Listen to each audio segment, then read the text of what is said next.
Assalamualaikum warahmatullahi wabarakatuh.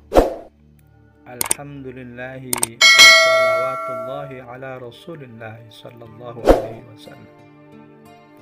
Saudaraku yang dicintai dan dimuliakan Allah, percikan hikmah dari channel Sekuntum Mawar Allah kali ini kami beri judul Anak dalam Gendongan Ibu. Saat itu jam dinding menunjukkan pukul 1 malam. Seorang kiai baru saja merebahkan tubuhnya untuk beristirahat. Sementara di luar sana hujan begitu deras. Beberapa kali petir terdengar begitu keras. Belum juga mata tertutup, tiba-tiba telepon berdering nyaring. Si ulama bangun dan bergegas menuju asal suara itu. Gagang telepon diangkat sambil berucap, "Assalamualaikum, ini siapa?" Terdengar di ujung telepon suara wanita yang terisak. "Saya salah satu anggota pengajian Bapak. Saya mohon maaf kalau harus telepon malam-malam. Mungkin ini mengganggu Bapak. Tapi saya tidak tahu harus telepon ke siapa. Saya sedang stres, perasaan saya begitu galau. Saya mohon nasihat dari Bapak." Pak Kiai menarik nafas sejenak, kemudian bertanya, "Apa yang terjadi?" Ibu tadi menjawab, "Suami saya saat ini sedang menjalankan tugas negara, dikirim di daerah konflik. Saya merasa khawatir akan keselamatan suami saya." Kembali Pak Kiai menghela nafas. Dalam hati Pak Kiai memohon kepada Allah untuk mendapatkan jawaban solusif. Saat Pak Kiai dan si ibu tengah terdiam, Pak Kiai mendengar di ujung telepon celoteh suara bayi. Pak Kiai pun bertanya, "Apakah yang saya dengar itu suara bayi ibu?" "Ya benar," jawab ibu. "Bayi ibu laki-laki atau perempuan?" "Perempuan," jawab ibu. "Apakah dia juga kelihatan takut dan cemas seperti ibu?"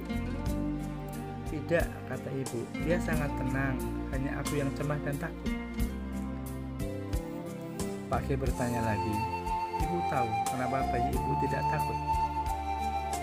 "Tidak tahu Pak Kiai." "Karena ibu bersamanya," kata Pak Kiai. "Ibu mencintainya dan dia merasakan itu. Ibu bersamanya sehingga dia merasa tenang." Ibu tadi menjawab, "Ya, tapi dia kan tidak tahu apa yang sedang terjadi." Kata Pak Kiai, "Mungkin tidak, tetapi ia pasti bisa merasakan pelukan tangan ibu. Itu yang membuatnya merasa tenang. Begitu pula jika ibu ingin mendapatkan ketenangan, yang harus ibu lakukan adalah jadikanlah diri ibu seperti bayi kecil. Ibu punya Allah yang Maha Penyayang. Yakinlah Allah ada di sampingmu sekarang. Bayangkan tangannya memeluk ibu, memberikan perlindungan, ketenangan, dan kedamaian. Bersikaplah seperti bayi yang sekarang ada dalam pelukan ibu. Tenang dan yakin. Sekarang bawalah ketenangan itu dalam tidur ibu. Yakinlah Allah yang Maha melihat, melimpahkan kasih sayangnya kepada suami ibu, menjaga dan melindungi. Dan pada saatnya nanti suami ibu akan pulang dan berkumpul kembali. Jauhkan pikiran dari membayangkan hal-hal yang tidak kita inginkan. Isilah pikiran ibu dengan harapan yang diinginkan, dan yakinlah bahwa Allah mendengar dan mengabulkan harapan." Saudaraku yang dicintai dan dimuliakan oleh Allah, sedikit cerita tadi mengajarkan kepada kita bagaimana seseorang itu mensikapi masalahnya.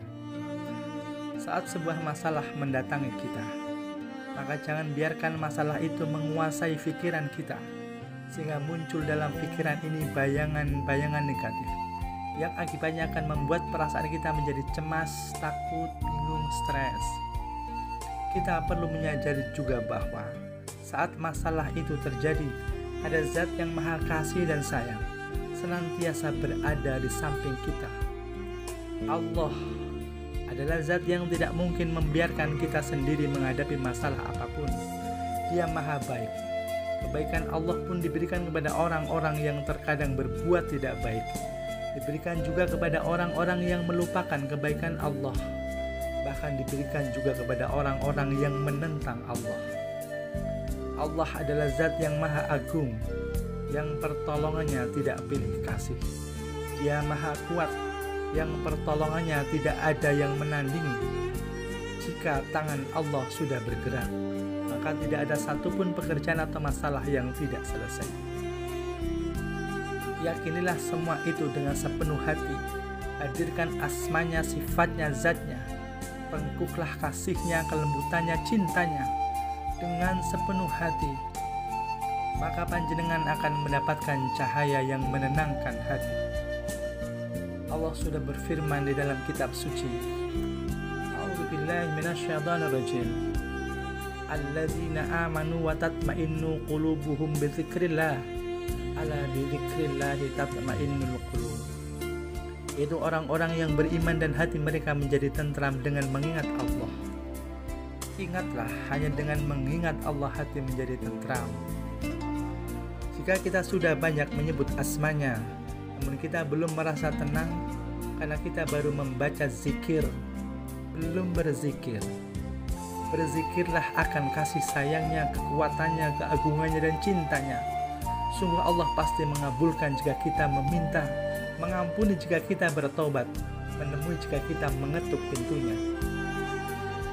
Saudaraku yang dimuliakan dan dicintai Allah, jika saat ini ada di antara kita sedang merasa terbebani oleh masalah, apapun wujudnya, maka jangan pernah berputus asa, karena kita punya Allah yang setiap hari menunggu telepon kita, menunggu kehadiran kita, menunggu doa kita. Semoga Allah pada hari ini menyelesaikan dengan sebaik-baik penyelesaian semua masalah yang tengah kita hadapi. Saudaraku, sesungguhnya Allah sangat mencintai kita. Subhanakallahumma wa bihamdika, asyhadu an la ilaha illa anta, astaghfiruka wa atubu ilaik. Wassalamualaikum warahmatullahi wabarakatuh.